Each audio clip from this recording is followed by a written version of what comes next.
Parlons actuellement des lieux indomptables du Cameroun qui seront sur la scène entre le 25 et le 30 prochain. Deux affiches au menu. On aura le Rwanda, sans oublier le Cabo-Verde, pour ne pas dire le Cap-Vert. Et pour cela, le coach Antonio Conceição da Silva a rendu public la liste après avoir présélectionné 34 joueurs. Finalement, c'est la liste des 25 qui a été rendue publique lundi et mardi dernier du côté de la Fédération camerounaise de football. Et dans cette liste, on retrouve pratiquement 3 joueurs locaux. Achou Kirido, gardien de PWG de Bamenda, est l'un des meilleurs gardiens du dernier tournoi.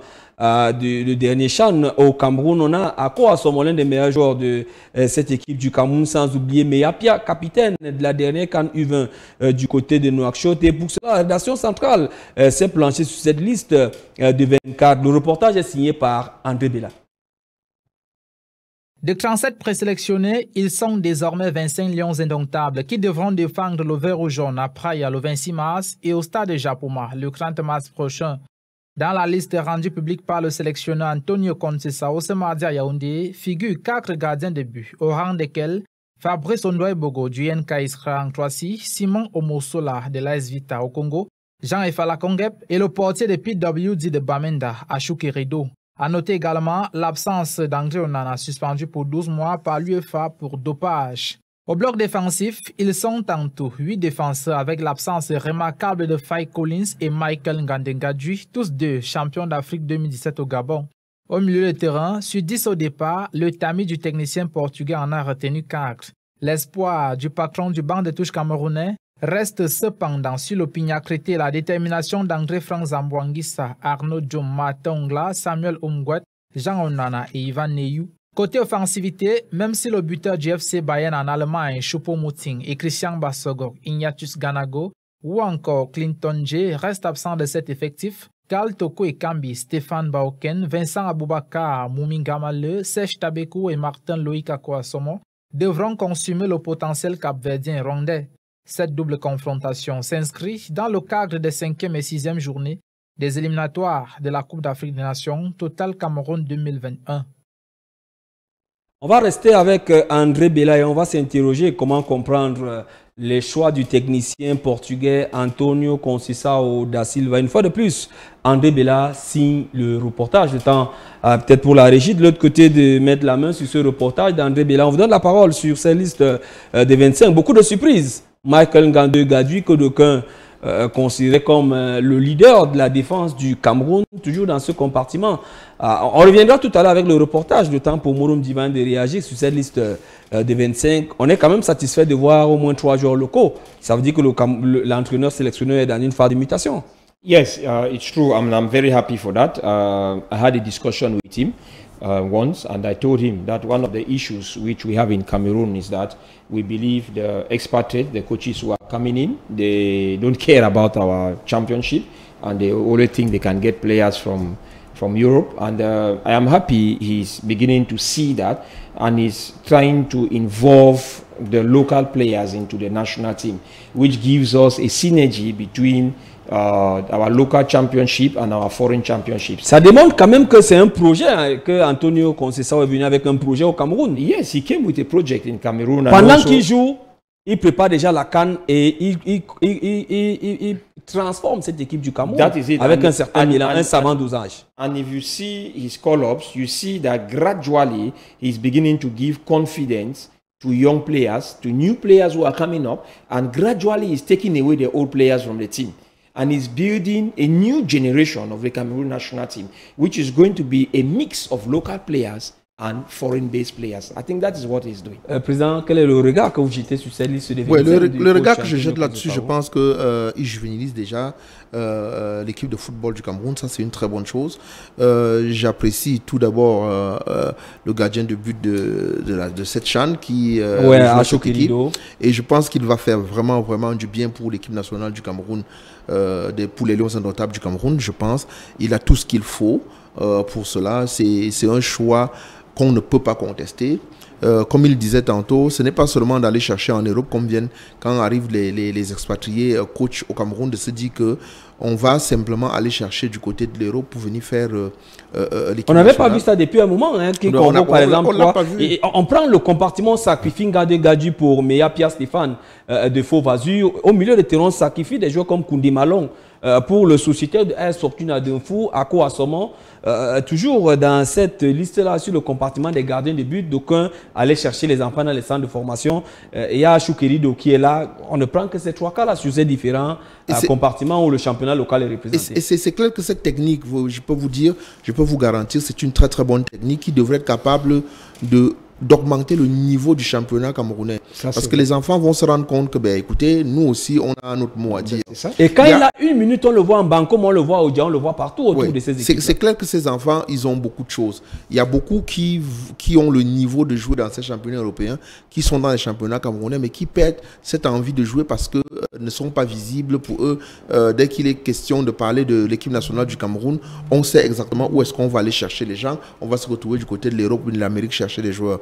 Mais il reste que ça, c'est une manière pour ces enfants de se rendre plus visibles et ça va augmenter d'un cran le niveau. C'est une plus-value pour le championnat camerounais. Plus-value pour le championnat camerounais. Et ça, on peut tirer le chapeau à cet entraîneur qui, pour une fois, pense qu'il peut s'appuyer sur l'expertise locale.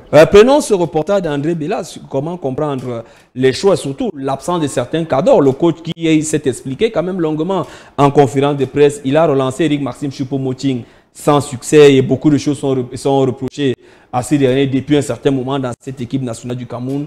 L'absence de certains cadres. La rédaction centrale s'est planchée pour un reportage d'André Bella.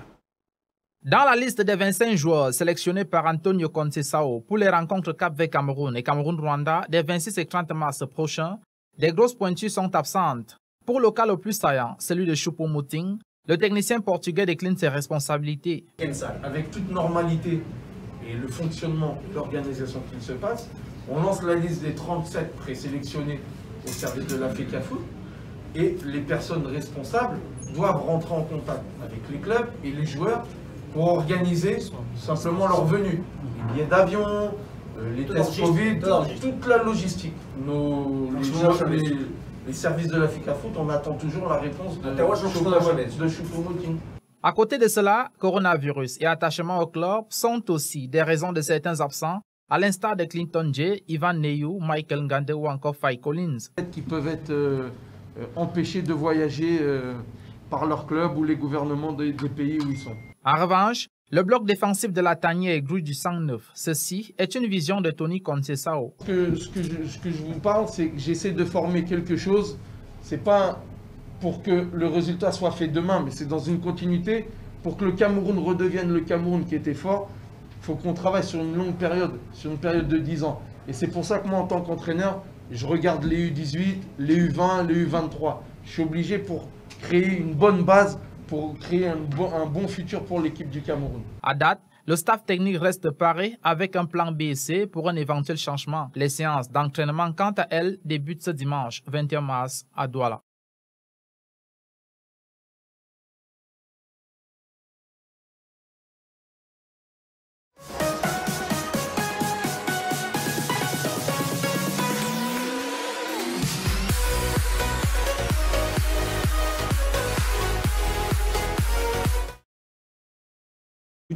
Tout est dit dans ce reportage. Vous réagissez en 30 secondes sur l'absence de ces cadres. Il y a la Covid qui explique qu'il y a le non-retour de l'information de la part des concernés. Donc le coach s'est expliqué longuement et suffisamment. It is really, we see that COVID is the main issue. We don't have any other issue for those players not being around. You know, the conditions certain clubs gave was that when the players come to Africa for the qualification, it's not only Cameroon, it's all African nations. When they come back, they are supposed to be quarantined for 14 days back in their home countries, and the clubs can't wait for the players to be quarantined for 14 days. That is the player being out already for more than 4 games. So the countries, especially the case of Choupo-Moting, the club has said going to Cameroon, no, coming back, you have 14 days. And 14 days plus 5 days, how many days are we talking of? 20 days. So we're already talking of about 5 games. So those are some of the issues. Very complicated. Yes, those are the issues which other African nations are facing. So it's not only Cameroon. That is why the CHAN is very, very important, because I propose somewhere. That is why we have the CHAN tournament. That is why we have the local players. So we must not only based on players from Europe. We have the qualification. Yes, you take from home and you go and play. That is it. Voilà qui est bien dit. On va prendre, amorcer la dernière dorsale de ce programme en parlant du championnat professionnel ou encore des championnats professionnels au Cameroun. On a amorcé la deuxième journée ce week-end et fortune diverse. On se rend à l'évidence qu'APGS Dunfou a été sans pitié pour le Canon en s'imposant 3-2. Avion d'une Kama foudroyé. Le Dragon de Yaoundé Bamboutos prend le dessus sur la formation de Dingsport, l'allée qui est ici même à la maison 1-0. À la même occasion, pratiquement deux entraîneurs ont été remerciés. D'un côté, Guy Bertin Djebnan à Fortuna, de l'autre côté François. Et dans Edin Sport, l'allée qui est en Ligue 2, Fauve Azur refait du 109 et surtout retrouve le chemin de la victoire après être battu lors de la première journée du côté de Berthois. Prenons tout d'abord ce reportage de Marina Kogvina qui nous fixe sur les résultats de cette deuxième journée et on se retrouve derrière. Les championnats de football masculin et Ligue 1 et 2 du Cameroun sont rendus à leur deuxième journée sur l'étendue du territoire national. Les stades alloués pour ces derniers ont participé au déferlement d'énergie des différentes écuries de première et deuxième division. Des rencontres alléchantes disputées permettant à certaines équipes de maintenir le cap. Pour ce deuxième jet, 10 matchs se sont déroulés en première division du 13 au 14 mars. Dans la poule A, Avion d'Uncam fait la meilleure opération en venant à bout de Dragon de Yaoundé sur le score de 3-0. Bamboutos Nombouda, quant à lui, arrache la victoire face à Unisport de la Liké sur le score de 1-0. En dehors de ces deux victoires, 3 nuls sont enregistrés. PW de Bamenda, AS Fortuna font jeu égal 1 but partout. Même score entre Union de Douala et Fovo Club de Baham. Stade Renard de Melon, Feuché FC Ndjinko Banjoun se séparent sur le score nul et vierge de parité 0 but partout. Bamboutos conforte ainsi son fauteuil de leader avec 6 points, suivi de AS Fortuna 4 points et Feuché FC Ndjinko Banjoun 4 points. Edisport de la Liké, quant à lui, piétine au dernier rang avec 0 points, au même titre que Yafoot et Dragon de Yaoundé. Dans la poule B, Coton Sport de Garoua est en tête après sa victoire 2-0 sur Yon Sport Academy. Il est suivi de près par APG Nzonfou qui a renversé Canon de Yaoundé sur le score de 3-2 dans le derby du centre. Malgré sa défaite 1-0 contre le Tonek Alara Club de Yaoundé, la Panthère Ndjundé reste 3e. New Star de Douala, quant à lui, arrache la victoire contre Astre sur le score d'1-0, tandis que Colombe du Jailobo et UMS de Loum font jeu égal 1 but partout. Le total de réalisations enregistrées pour cette journée en Ligue 1 est de 19 buts pour 6 victoires et 4 nuls. La deuxième division n'est pas en reste. Plusieurs rencontres se sont disputées tout au long de ce week-end. Dans la poule A, Dynamo de Douala et Renaissance d'Ngoumou font jeu égal 0 but partout, pendant que Ngaoundéré FC remporte les 3 points contre Lyon Blessé de Foutouni de but à 1. Une victoire qui est par ailleurs aussi l'apanage de Racing Club de Bafan qui renverse AS Matelo sur le score d'1-0. Ngaoundéré reste ainsi en tête avec 6 points, suivi de Racing Club 6 points et Renaissance 4 points dans la poule A. AS Matelo reste bon dernier avec 0 points. Les rencontres de la poule B ont vu l'unique victoire de Fauve Azur sur Léopard de Douala 1-0, pendant que Unisport du Nkam et Stade de Berthois se sont séparés sur le score de 2-2, contre un partage de points, au même titre que Ofta de Kribi et Aigle Royal de la Ménois, qui ont fait 1 but partout. AS FAP, tout comme Fonchas Rip, étaient exempts dans la poule A et dans la poule B. L'on comptabilise ainsi un total de 11 buts marqués en Elite 2. La troisième journée s'annonce aussi palpitante que les deux précédentes, avec des duels sans nul autre pareil en première et deuxième division du championnat national de football du Cameroun.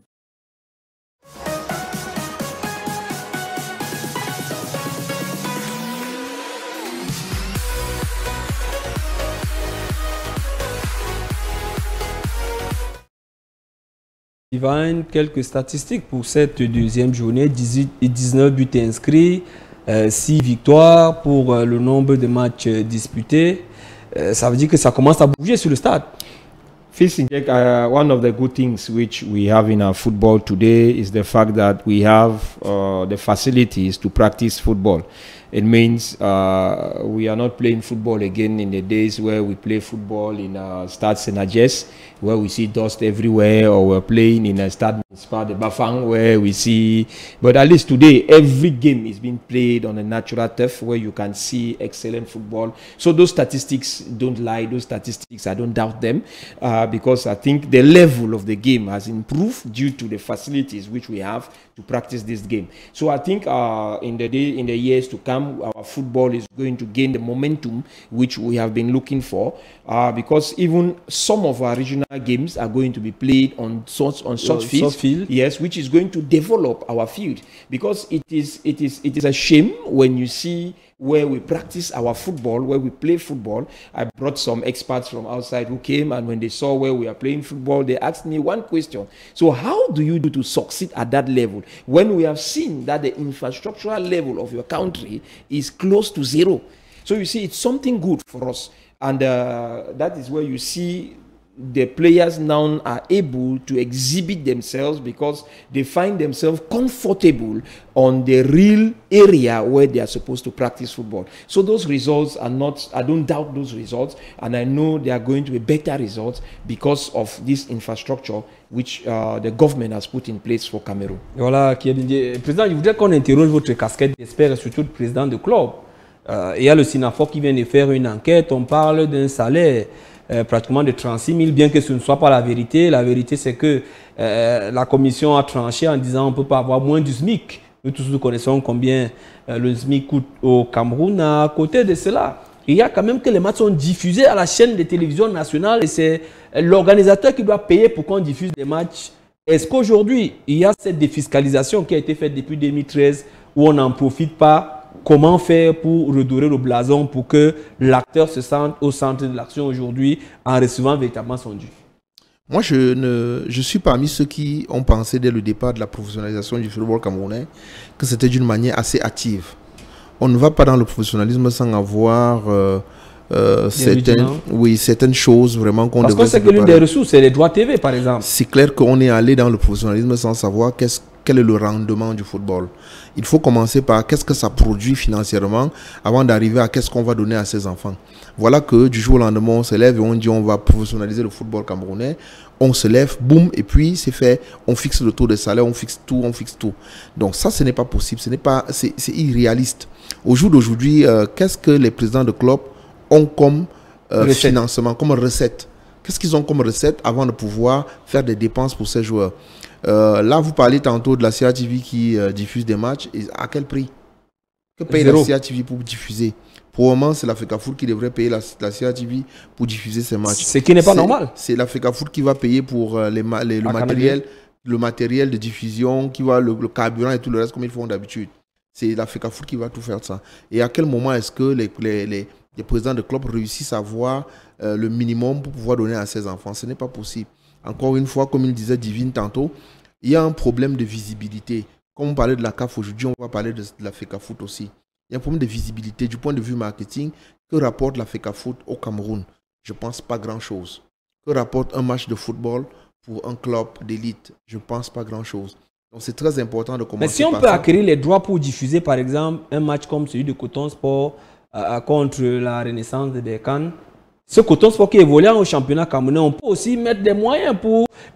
Parce qu'on diffuse, il y a des annonceurs qui viennent pour diffuser les matchs de ce même Coton Sport dans le championnat, peut-être pas ça. Il ne faut pas oublier qu'il y a des accords avec les télévisions africaines. Ils ont des accords où on prend des matchs et on se distribue des matchs entre soi.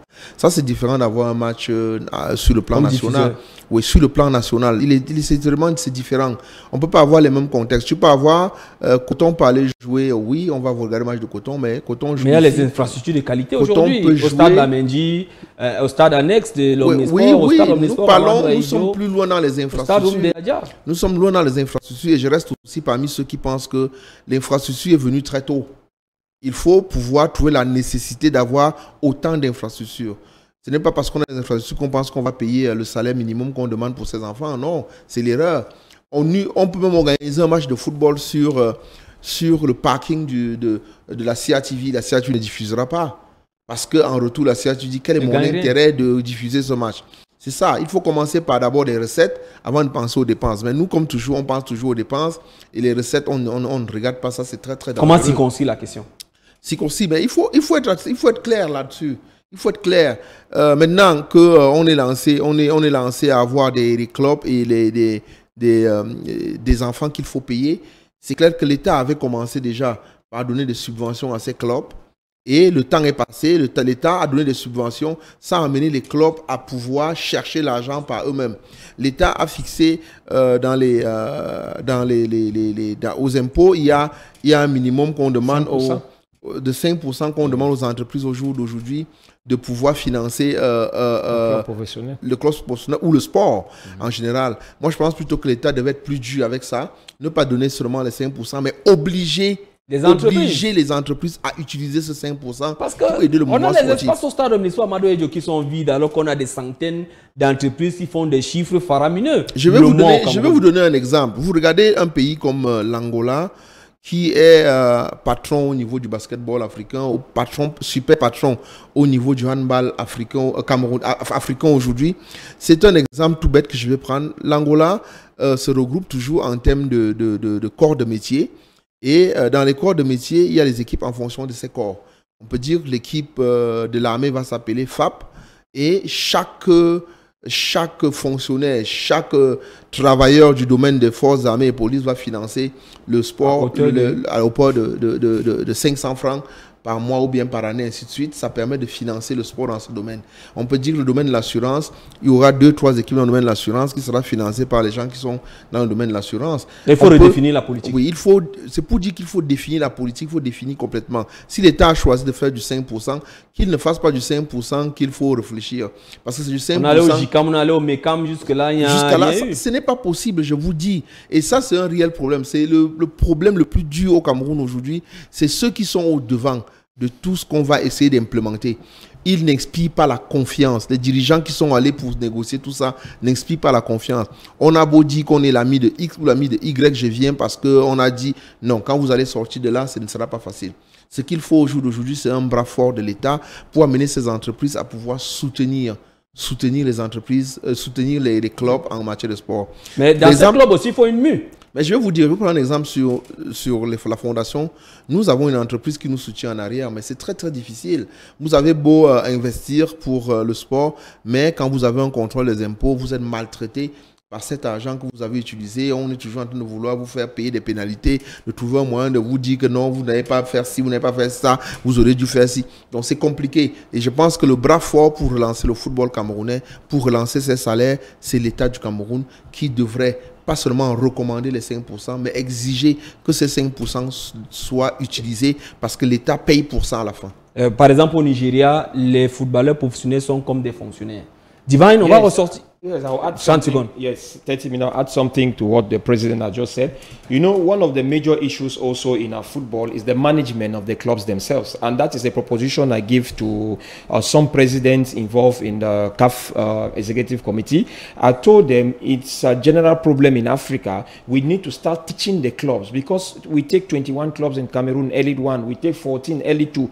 I don't think there is one club that is professional. I don't think so. So another instance, a company is not going to invest in a club which thinks is professional, which is not professional. So that is another problem we are facing. Because I talked with a company in Cameroon. I said, but why do you not invest in football? When the government has said, he told me, no, we can't. Because there is no professional setting in any club in Cameroon where we can invest. So il faut refaire les mentalités. The problem, il faut pas les mentalités, la gestion. Il faut restructurer ces clubs-là. We need to come to a point where there was a point in Cameroon where Semenge gave 1 million francs to each club to change their statute from passer en société. Yes, to become l'association en société. How many clubs on n'a jamais réussi. And nobody did that. Merci. Est-ce que la réalisation de l'autre côté peut nous permettre de revoir ce qu'on aura ce week-end dans les stades?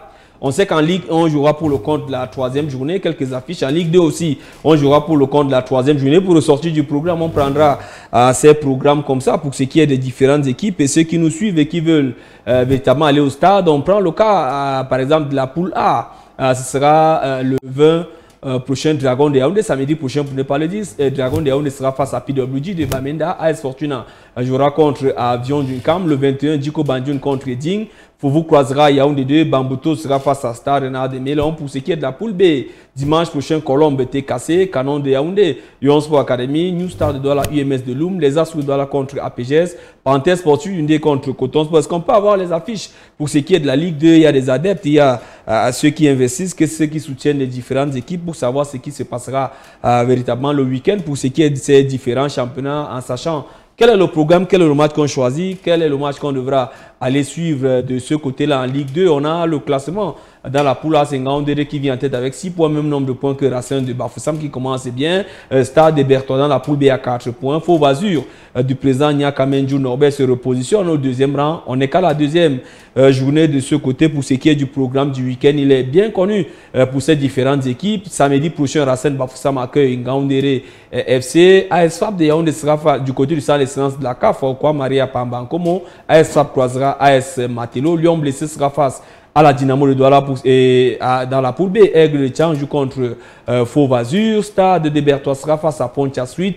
Léopard FC de Douala va accueillir la formation de Ofta de Kribi, alors que Renaissance d'Ongoumou et Unisport sont exemptes pour ce qui est de cette troisième journée. Si on a convenance de cela, aller au stade ou encore les matchs se disputent à huis clos, donc à partir de votre écran de télévision encore. De votre téléphone Android pour avoir ces différents résultats. Merci Divine de votre disponibilité. Vous revenez quand vous voulez. It's a pleasure and we are always open to always participate. As I always say, football is my bloodstream, football is my passion and football is my life. Merci Président, vous revenez quand vous voulez. C'est moi qui vous remercie de m'avoir accordé. On attend le soutien des établissements Zico qui peuvent être des soutiens ou encore sponsors de H-Foot. On en cherche depuis 3 ans, l'émission existe depuis 3 ans. Donc si la structure veut bien nous soutenir, l'émission va prospérer. En autant que nous serons partenaires dans mon club de futsal, ça devrait aller. Merci. Et finalement pour le président Paulin Youmsi qui s'est donné la peine. Rappelons aussi que vous pouvez nous suivre sur HTV ou encore sur Soleil FM tous les samedis lorsqu'il est 14h, si je m'en abuse. C'est une grosse équipe qui nous permet de vous avoir à la maison. On a Janir et William, ce sont les binômes. Janir, c'est l'ingénieur, c'est le réalisateur attitré du programme. Et William Kamga, c'est l'ingénieur de son. À côté, c'est là la caméra. On a notre ami Joseph Mbarga. Toute l'équipe a collaboré en partant par André Bella, Marina Corvina et la rédaction centrale. J'étais fils d'Alain Lindiek pour vous servir. Prenons rendez-vous au prochain numéro et surtout, respectez les mesures barrières parce que l'ennemi est dans la maison. Ciao et au week-end prochain.